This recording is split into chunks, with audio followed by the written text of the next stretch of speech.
right? That's your body's defense mechanism to say, okay, it's really not that bad. I want you to know that the only thing keeping you from your welcome, Patricia, great to have you here too. Thank you. Thank you for the welcome. The thing that's keeping you from where you want to get to is your signal. You've got the strategies. How many of you have personal development books? Drop a B in the chat if you've got personal development books, right? You've got them. So, and you've got personal development. How many of you have mentors? Drop an M in the chat. You got mentors. How many of you study YouTube videos of successful people? Drop a Y in the chat. You've got all of the things. The challenge is that you're trying to make their signal your signal. Your signal is unique. It is as unique as your fingerprint. Do you have somebody that you love that when they send you a text, somebody you love, somebody you know, and they send you a text, hey, how's it going? I'm great. And you're like, what's wrong? And if you ever do that, drop a T in the chat if you've ever had a text from somebody and you're like, what's going on with you? Something's a little cuckoo for Cocoa Puffs on your end of the text, right? This is signal, ladies and gentlemen. Right? If you've studied Napoleon Hill, Think and Grow Rich, right? It's the Bible for entrepreneurs, or The Millionaire Next Door, Wallace D. Wattles, The Science of Getting Rich. They all talk about vibration.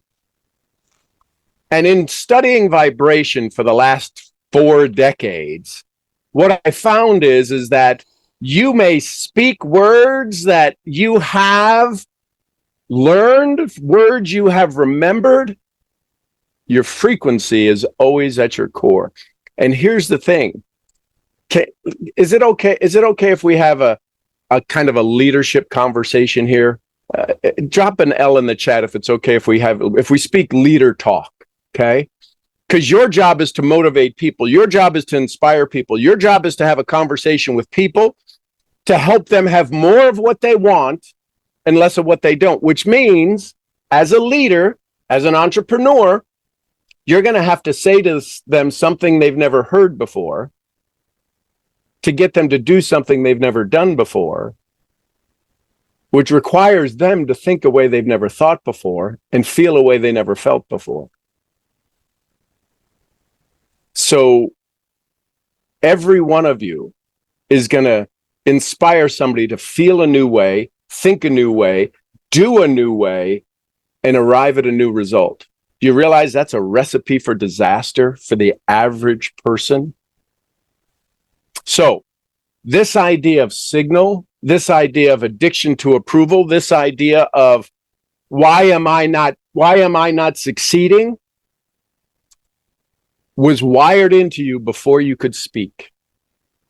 And this is the leadership conversation. I need everybody to take a big breath, get a little strong, because it's going to feel uncomfortable. It's this idea of shame. Shame was wired into you before you could speak. Be seen, not heard.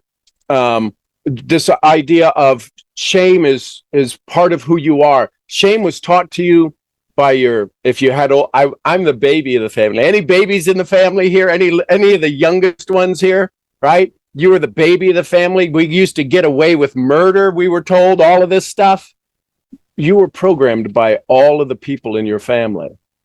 You were programmed by your culture, by your words.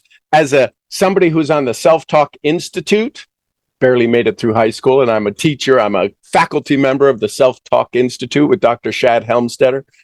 If you lived in a reasonably positive household, now some of you would say, I didn't live in a reasonably positive household. I'm not sure I did. I think I did. Compared to some people, and then other people, I was not in a positive household. Research says that by the time we're 18, we had 118,000 inputs of negative.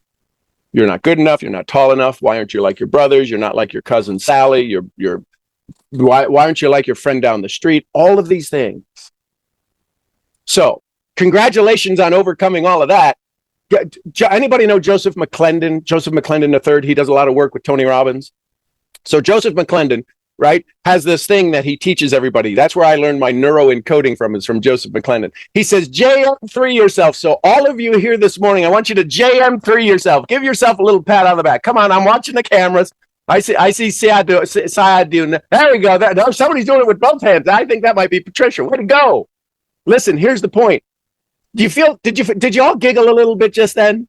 Did y'all feel a little bit better? You're the only one that can control your state of mind. You're the only, if you can hear my rooster out in the background, I live on a ranch up in Arkansas in the Ozarks. And Johnny, usually when I'm doing the most important presentations, like this is one of the most important presentations I'll do, he usually shows up outside my window and wants to say hello to everybody. So if you hear a rooster, right, Christina, he'll show up. So you're the only one that can control your signal. How many of you, I'm sure many of you know Joe Dispenza, right? Drop a D in the chat if you know Joe Dispenza. Joe Dispenza says this: your personality makes up your personal reality, or your personal reality makes up your personality.